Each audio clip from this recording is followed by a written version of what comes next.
Hey gamers, it's Gil. Welcome back to the channel. Today, I'm bringing you 10 more tips for Enshrouded. Tip 1. Infinite Soil. This one is for my fellow farmers. If you're like me, you're tired of spending all these resources on crafting different soils. Here's a simple trick that will unlock infinite soil, giving you unlimited farming potential. All you need is one piece of soil, just one, that's it. Let me show you how it works. First, place the soil down wherever you're wanting a field. This trick works best if the soil is raised, and you can even do it while it's slightly floating in the air. Once you place the soil, make sure your camera is pointed down at your feet. Staring at the dirt intimidates it into doing your bidding. Now equip your rake and spread the soil. You'll see it start to expand, like magic or out of fear, right before your eyes. Keep spreading, and as long as you stay focused, it'll keep growing for you. At least until your rake breaks. Before you know it, you'll have an infinite supply of soil.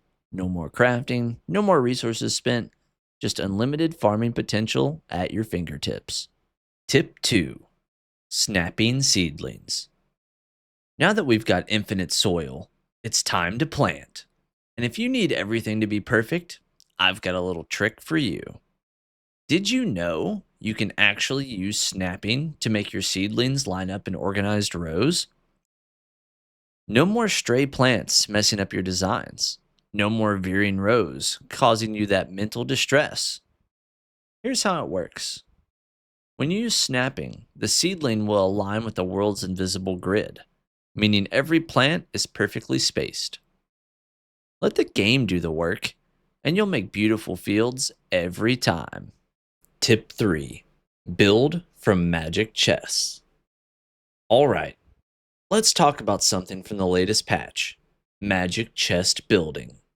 In the Pact of the Flamed update, Keen introduced a huge building quality of life feature that a lot of people missed. In the update, Keen gave us the ability to build with blocks that are stored in magic chests as long as we have just one of that block type in our inventory. That's right. Only one block is needed to pull from the chest and build. This is a total game changer for large-scale builds. You no longer need to carry around several stacks of blocks in your inventory at all times. Just toss your blocks into a magic chest, and as long as you have one on you, you can keep building without the hassle of constantly restocking. So next time you're tackling a big project, make sure you've got a magic chest nearby. It'll save you tons of inventory space and make building even better. Tip 4. Don't be afraid to build. A simple tip here. Don't be afraid to mess up when building. One of the best things about Enshrouded is that you've got the freedom to experiment. If you make a mistake, no worries. Just press Y to undo up to the last 5 builds. And if that's not enough, you can always just remove the blocks for a full refund with right-click. That means you can try out all sorts of crazy designs without stressing about losing resources. So go ahead, get creative, and have fun with it. Nothing's permanent unless you want it to be. Tip 5. Zoom in, zoom out. This next tip is super easy to overlook. But if you hold Z and scroll with your mouse wheel, you can zoom in and out. This gives you the perfect camera distance for any situation. Whether you want a wide view to check on your fields, or need to zoom in a bit before heading indoors. Tip 6. RP walk. Now this one is for my role players out there. The classic RP walk. While you're in first person mode, hit the crouch button. This won't change your camera height, but it will make your character walk slowly, which is perfect for taking in those gorgeous base views and getting that immersive, relaxed vibe while you explore or show off your creations. Tip 7. Running on roads.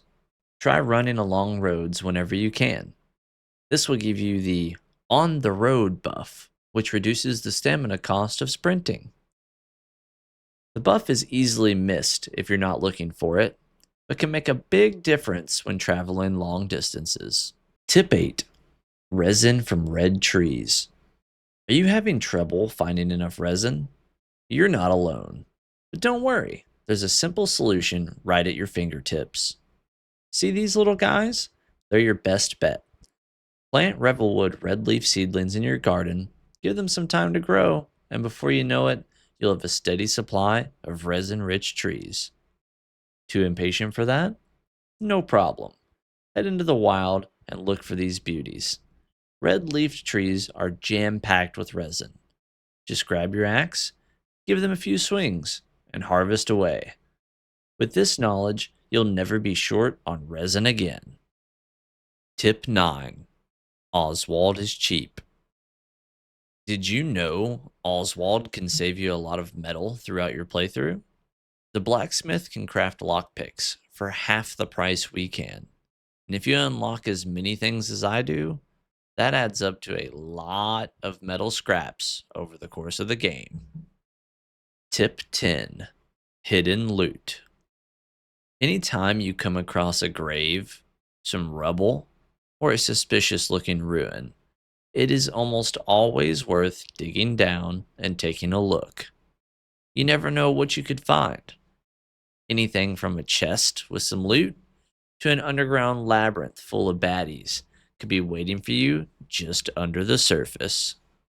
Bonus tip. Magic wells. One of my most popular tips has been using seed beds to extract water from wells.